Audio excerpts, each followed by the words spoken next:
Hi guys, welcome back to my channel. Welcome back to another wonderful video. How are you all doing? I hope you guys are doing great.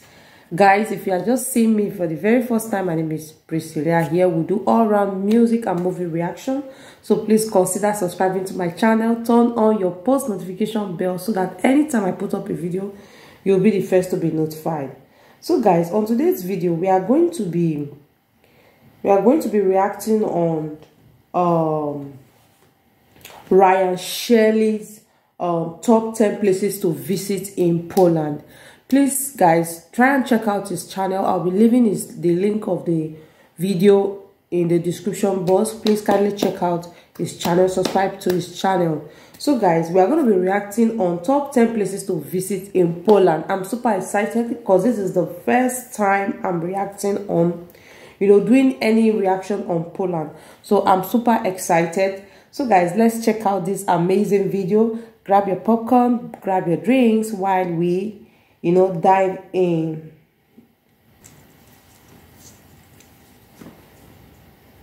Here is my Polish top 10.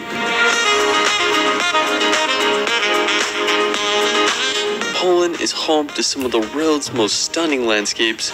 From the medieval old town of Gdansk to the towering Tatra Mountains, Poland has so much to offer. Let's start this video off at the impressive city of Krakow. Now this may be one of my favorite cities in all of Poland. Located in the southern part of the country, Krakow was founded all the way back in the 7th century, so you best believe it's full of beautiful history and architecture. Now one of the most impressive sites is the Wawel Royal Castle. It was built during the 14th century and was the first UNESCO World Heritage Site. It features architectural styles from the medieval, Renaissance, and Baroque periods. Now from the castle, you can make a short 10-minute walk to the main square. This dates all the way back to the 13th century, and it was the largest medieval town and squares in all of Europe, which is pretty crazy. It's just fascinating to think of all the history that took place here. Now in the corner of the square is the St. Mary's Basilica, which was built back in the 14th century, and it's a perfect example of Polish Gothic architecture. Another interesting feature of Krakow is the Kosciuszko Mound. It's an artificial hill that was modeled after other prehistoric mounds in the city. It was built in 1823 to commemorate the national hero named Tadeusz Kosciuszko. The mount is 112 feet high, and there's a serpentine path that takes you to the top to enjoy the panoramic views of Krakow and the Vistula River.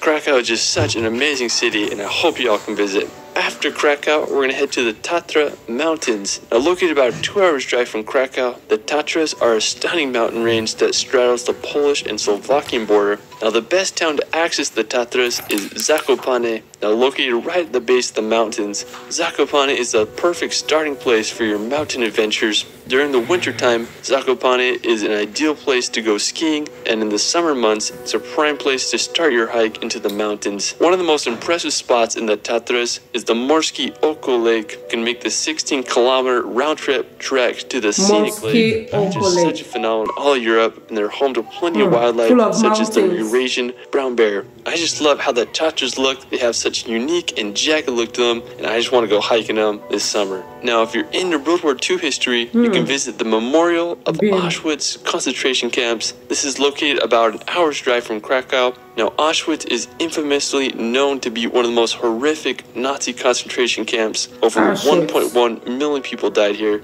One of my favorite books I've ever read is called The Auschwitz Escape, and it tells the story of how 2 prisoners made their daring escape from this concentration camp. Now after, we're going to head to the northern part of Poland to visit Sopot. Now located right on the Baltic Sea, Sopot was established in the 8th century and grew as a commercial trading post and fishing village. Over the centuries, Sopot faced adversity as it was abandoned, burned, and then rebuilt, but in the early 19th century, Sopot started to gain popularity thanks to its spa and public baths, and it quickly became a holiday resort town. Today, Sopot is a thriving tourist attraction, where there you can take a walk on Europe's longest wooden pier, or you can enjoy the swans and endless sandy coastline. Now I understand why it's called the Polish Riviera. Now after Sopot, we're going to head over to neighboring Gdansk. Located just a 15-minute drive from Sopot, Gdansk is one of Poland's oldest cities with a fascinating history with periods of Polish, Prussian and German rule.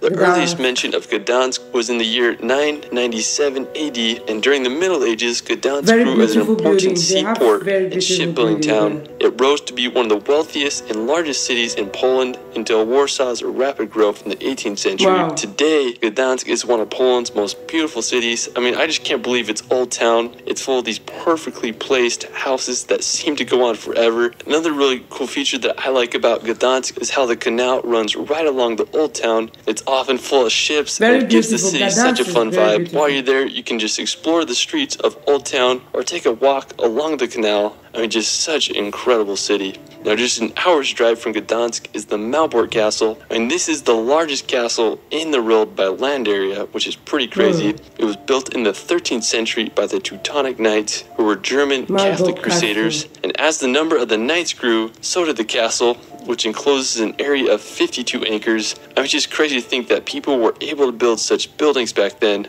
More than half of Malbork Castle was destroyed during World War II, but thankfully it was rebuilt to its former glory. Now, after Malbork, we're going to head over to the Masurian Lake District, located in northeastern Poland on the border of Kaliningrad. This lake district is one of the most visited lake districts in all of Central Europe, and it's home to over 2,000 lakes. It's a perfect place to go sailing, fishing, or just swim in the lake. I mean, I just can't think of a better place to go on a hot summer day.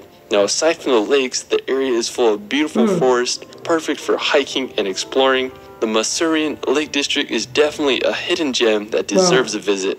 Another scenic place for nature lovers is the Pieniny National Park, in both southern Poland and northern Slovakia. Pieniny is one of the oldest and smallest national parks in all of Poland. I mean, I just think it's such a beautiful area. The river runs right through it, and it acts as a natural border between Poland and Slovakia. The national park is home to many animal species, such as the Eurasian lynx, which I think is like one of the coolest animals ever. One of my favorite features of the park is the Three Crowns. The rock feature is made up of 5 sharp limestone peaks that create quite the sight. Now, another beautiful nearby spot is the Niedica Castle. This 14th century castle is located just a few minutes away from the park. I mean, this whole area is just incredible. Now, after, we're going to head over to the beautiful city of Wrocław. I mean, it's such a tricky pronunciation. Now, located in western Poland, about a 3-hour drive from Krakow, Wrocław is such a charming historical place. It's home to one of the most beautiful market squares in all of Europe. It's lined with elegant townhouses and cobblestone streets. Wrocław also has one of the most beautiful cathedrals in Poland. It was originally built in 1272, but has been damaged and rebuilt several times throughout the centuries. I just love its double spires. Wrocław is just the perfect place to just walk around and explore for a day. Now, for our final destination, we're going to head to Warsaw. Located on the Vistula River in east central Poland, Warsaw is the capital and largest city in the country. Warsaw began to grow in the 16th century when the capital was moved there. It was called the Paris of the North, but sadly, Warsaw was damaged extensively during World War II, with over 85% of its buildings in ruins. Thankfully, today it's a bustling capital with a population of 1.8 million. One of my favorite buildings of the city is the Palace of Culture and Science. At 778 feet tall, it's the 5th tallest building in the EU.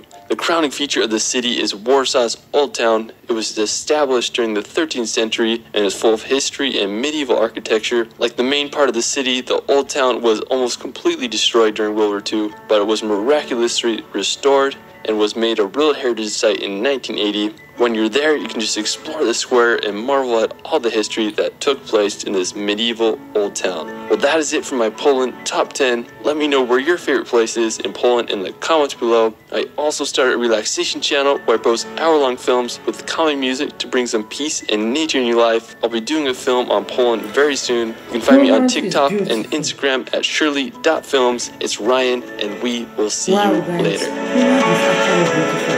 Did you see the beauty? Did you see the nature? Did you see the kind of, the rivers they have? It's a very beautiful place. I never knew Poland is such a beautiful city. I was thinking it was just full of ice, there's a place full of snow. And I never knew they have such a beautiful city like that. Wow, Poland is actually beautiful, and I wish to make a trip to Poland someday. So guys, I hope you guys enjoyed my today's reaction, and thank you guys for watching, and until I see you on my next video, bye.